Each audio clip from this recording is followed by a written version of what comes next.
Em 1978, o piloto Carlos Acevedo e seu navegador Miguel Ángel Moya, uma dupla participante do rally Volta pela América do Sul, afirmaram terem sido abduzidos por uma nave espacial, o que lhes permitiu chegar antes de todos os demais competidores, apesar de terem largado por último naquele dia. Posteriormente, Acevedo teve uma morte trágica e Moya ficou mais de 20 anos sem falar sobre o caso.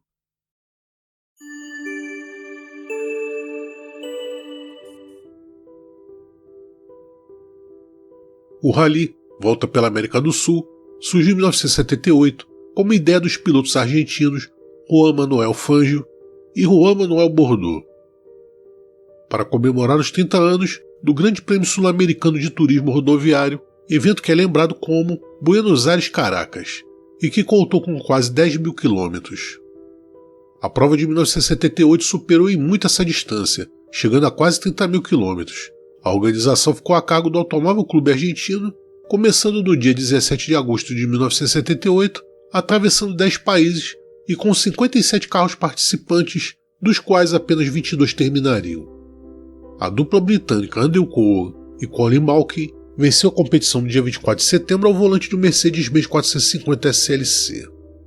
Mas não existiam apenas equipes oficiais. Apesar da dureza da prova, onde pilotos e navegadores foram guiados por mapas manuscritos auxiliados apenas por uma bússola, pilotos amadores também se inscreveram, incluindo o protagonista desse caso, o piloto chileno Carlos Acevedo. Ele sofreu vários problemas nos primeiros dias com seu Citroën GS, a ponto de ser desclassificado da competição oficial, mas foi autorizado a continuar no percurso sem somar seus tempos da corrida. Além dos problemas com seu carro, Acevedo teve brigas com o navegador Hugo Prames, a quem substituiu por seu mecânico Miguel Ángel Moya, enquanto passava pela cidade chilena de Osorno. Após 36 dias de viagem, no dia 23 de setembro, restava apenas a última etapa do rally. Mais de 1000 quilômetros estava à vista para a dupla chilena com o carro número 102 terminar a cansativa prova. Eles iniciaram a última etapa à noite, percorrendo um trecho entre as cidades argentinas de Viedma e Peduluro. Depois de 10 quilômetros, ambos afirmaram ter visto uma luz forte vindo de trás. Imaginando que eram os Mercedes-Benz oficiais, correram para a direita para deixá-los passar, mas não eram os carros alemães. A luz se tornou cada vez mais forte e os cegou. Então, seu carro subiu cerca de 2 metros e o motor parou. Eles ficaram um tempo sem entender o que estava acontecendo. Aí a luz desapareceu, o Citroën GS voltou à estrada e, segundo o depoimento deles, chegaram a um posto de gasolina antes do resto dos competidores. O que chama a atenção porque eles partiram por último. O contador indicava que eles percorreram 52 quilômetros, mas a distância entre Viedma e Peduluro é de 159 quilômetros. Eles tinham passado por apenas um dos 4 postos de controle, algo característico das corridas de rally. Surpresos com o que vivenciaram, Acevedo e Moya contaram o que aconteceu com eles. No ano de 2000, o programa Rodovia Perdida, da TVN, a Televisão Nacional do Chile, apresentado por Patrício Banhados, transmitiu um episódio com uma investigação sobre o assunto. O piloto Carlos Acevedo havia morrido anos atrás, em 1987, num acidente de trânsito.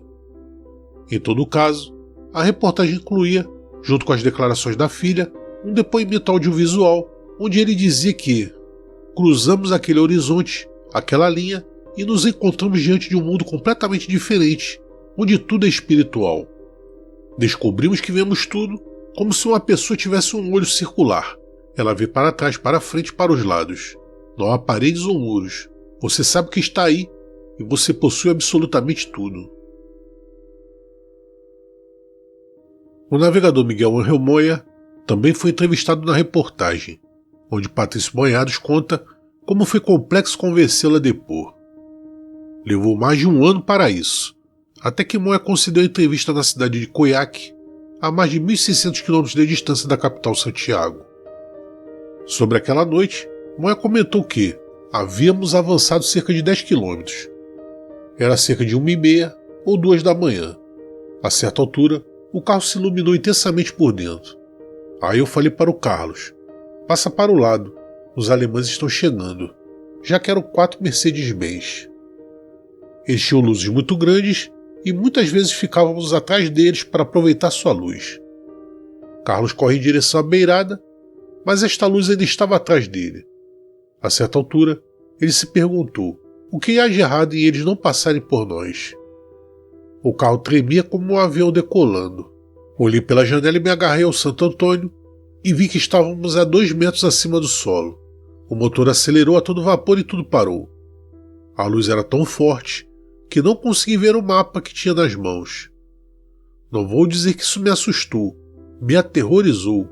Eu não sabia o que estava acontecendo. Foi uma estranha mistura de desespero e não saber o que fazer. Carlos gritou e disse: "O que está acontecendo?" Sobre o que viu, Moya disse que eu estava em uma nave. Tenho certeza, porque era um lugar que eu não conhecia. Vi imagens que nunca tinha visto na minha vida. Aí vi luzes se cruzando, quase todas sincronizadas, porque quando a da esquerda cruzava, a outra passava. Eu sabia que estava ali, mas não senti frio, calor, nada. Carlos me perguntou: "O que está acontecendo?" E eu disse a ele: "Parece que os marcianos nos pegaram, seu desgraçado." Era só para dizer alguma coisa, e toda aquela cena que vimos fez um som especial e desapareceu. E estávamos de volta ao carro, na beira da estrada, com a ignição aberta e o motor desligado. Não falamos nada, foi a sensação de querer sair dali. Então Carlos ligou o carro. Andamos 10 metros e o carro começou a falhar.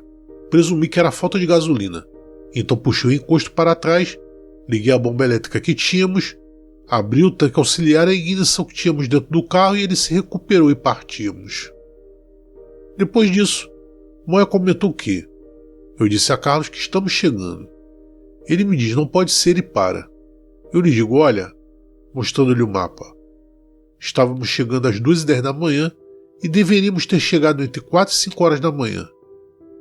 Não sei o que você quer que eu diga, mas estamos aqui. Com a situação inusitada vivida, Moya lembrou que chegaram a um posto de gasolina. Falei para o menino do posto encher o tanque, mas o Carlos disse: "Mas está cheio." Mas o menino nos disse que o tanque estava vazio. O Sr. Eduardo Forquesato era um dos que trabalhava no posto e se lembra da dupla chilena. Eu sabia que tinha um grupo internacional e os primeiros que vimos passar foram essas pessoas, os caras do Chile. Eles saíram muito assustados. Um deles me contou que quando saíram de Viedma, viram uma luz muito grande e depois não se lembram de nada. Quem falou foi o motorista. O passageiro não falou nada e tremia. Ele estava muito assustado. "Chamei a polícia", lembrou ele. Já José Bordenave, um policial de Peduluro, recordou também que, pelo que disseram, chegaram por volta de 1 da manhã, que um disco voador os pegou e os trouxe aqui. Abasteceram de gasolina e conversaram com o suboficial encarregado para acompanhá-los até Bahia Blanca, porque tinham medo de ir sozinhos. O que me resta é que o passageiro disse ao piloto: "Talvez isso nos classifique." O único caminho era esse. Quando os organizadores chegaram, Moya garantiu que perguntaram-nos como conseguimos chegar antes dos restantes, já que partimos por último. Eles pegaram o rádio e ligaram para os postos de controle e disseram que não havíamos passado pelos 3 primeiros postos de controle. Tínhamos 70 quilômetros restantes. Mais tarde começaram a chegar os outros concorrentes e nos acusaram de cortar estradas. Mostramos a eles que não havia caminho alternativo. Apesar do que vivenciaram, Acevedo e Moya chegaram a Buenos Aires e completaram a viagem. Lá, eles se encontraram com policiais argentinos. Terminamos o rally e chegamos em Buenos Aires. Foi aí que começaram os problemas, porque havia muita gente que insistia para que não contássemos nada, que devemos permanecer em silêncio. Eram 3 oficiais da Força Aérea Argentina. Então apareceram 3 indivíduos que pareciam ser da NASA. Eles nos levaram a uma pizzaria e conversamos com outras 4 pessoas. Nos disseram que precisavam das nossas roupas, dos nossos pertences e do veículo. O carro ficou parado por 2 dias no estacionamento do Automóvel Clube Argentino. As roupas foram levadas. Eles não nos pagaram absolutamente nada. Entreguei as coisas por medo do que estava vivendo, disse Moya. Após retornar ao Chile, Moy afirma que teve algumas experiências paranormais. Numa delas, ele teria levitado da sua cama. Ele não se daria conta disso, já que estava dormindo. Ele apenas ouviu os gritos das duas pessoas que estavam com ele e presenciaram o fenômeno. Assim que acordou, ele se sentiu como se estivesse sendo derrubado. Até a entrevista em 2000, Moya não havia falado com ninguém próximo a ele sobre o episódio, nem mesmo com a esposa e os filhos.